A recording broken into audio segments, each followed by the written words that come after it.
Salam keadilan. Assalamualaikum warahmatullahi wabarakatuh. Balik lagi bersama gue Reza Torik. Di sini kita akan membahas masalah-masalah yang ada di masyarakat, baik dari segi sosial maupun hukum, menurut pandangan gue dan perspektif hukum. Mari kita bahas.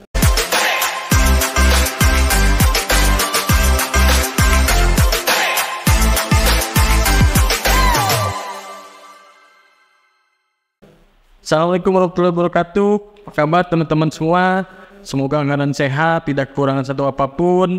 Kali ini kita akan membahas masih terkait dengan masalah-masalah yang ada di masyarakat. Dan sekarang adalah yang mau kita bahas terkait dengan masalah hukum, yaitu bagaimana dengan atau bagaimana cara tahapan melapor di kepolisian atau prosedur teman-teman semua. Nah, mungkin teman-teman semua sekarang sedang atau dirugikan oleh orang dan merupakan peristiwa pidana yang bisa dikaitkan dengan pelaporan kepolisian. Terus bagaimana tuh kira-kira cara atau melapor di kepolisian dan tahapan-tahapannya? Oke, kita bahas satu persatu teman-teman semua. Yang pertama adalah kita harus mendatangi kepolisian di mana peristiwa atau kejadian tersebut terjadi. Misalkan teman-teman berada di Jakarta Selatan. Habis itu teman-teman harus melapor, ada tingkat polsek, ada tingkat polres, ada tingkat polda.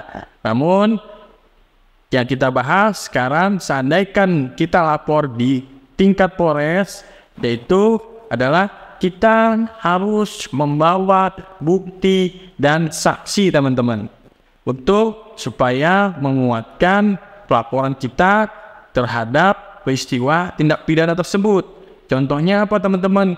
Misalkan teman-teman sedang atau di jalan dipukul atau adanya penganiayaan. Nah, teman-teman segera melapor, bawa saksi, bawa bukti. Seandainya memang terjadinya pemukulan, bawa visum. Nah, teman-teman harus visum terlebih dahulu, baru bisa melapor. Atau misalkan teman-teman dijamret atau yang lain-lain. Nah, sehabis itu teman-teman menuju ke Polres untuk masuk ke SPKT. Apa itu SPKT? Yaitu Sentra Pelayanan Kepolisian Terpadu, di mana di situ nanti teman-teman akan dilayani oleh pihak kepolisian terkait dengan apa masalah teman-teman dan apa laporan teman-teman sekalian, dengan membawa saksi dan alat bukti yang cukup. Seandainya memang sudah dilaporkan, habis itu teman-teman ceritakan di SPKT, maka polisi akan membuat laporan polisian dan keluarlah surat LP namanya teman-teman. Surat LP adalah surat laporan polisi yang dimana tertera tanggal, habis itu nomor perkara dan perkaranya.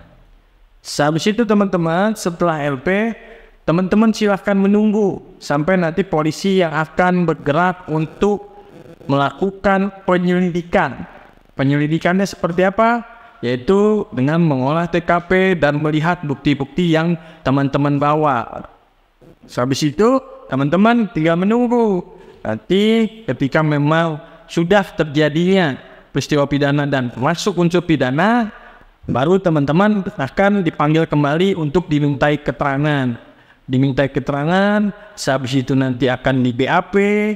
Dan setelah di BAP dan dipanggil juga pelaku, seandainya memang nanti akhirnya ketemu pelakunya, dipanggil, habis itu di BAP. Setelah di BAP teman-teman tinggal menunggu sampai nanti ke tahap penyidikan.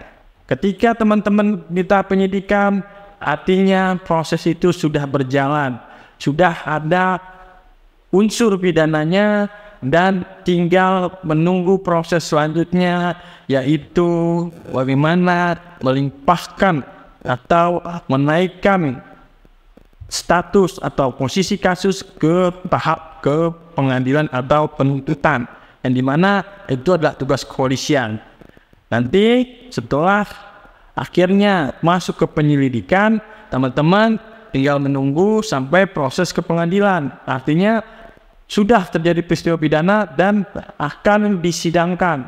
Nanti ketika disidangkan, teman-teman akan diberitahu bahwa perkara ini sudah masuk ke P21 atau sudah lengkap berkas untuk disidangkan.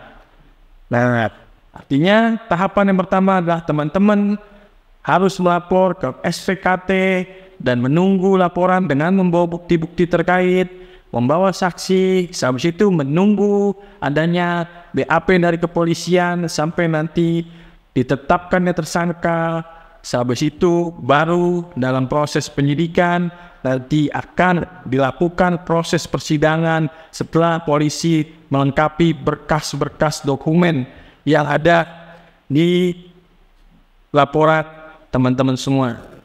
Jadi untuk laporan, teman-teman bisa melakukan laporan di Polsek, Polres maupun Polda, tergantung wilayah dari hukum teman-teman semua dan tempat kejadian perkara teman-teman semua.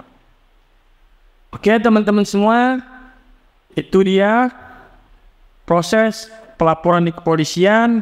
Jangan pernah takut untuk melapor jika terjadinya kejahatan atau peristiwa pidana, dan jangan lupa untuk selalu mengawal proses-proses dari tahapan penyelidikan hingga penyidikan sampai P21. Oke teman-teman semua, itu dia yang bisa gua sampaikan. Jangan lupa saksikan video-video gue berikutnya. Jangan lupa like, comment, and subscribe video gue. Sampai jumpa di video gue berikutnya. Assalamualaikum warahmatullahi wabarakatuh. Salam keadilan.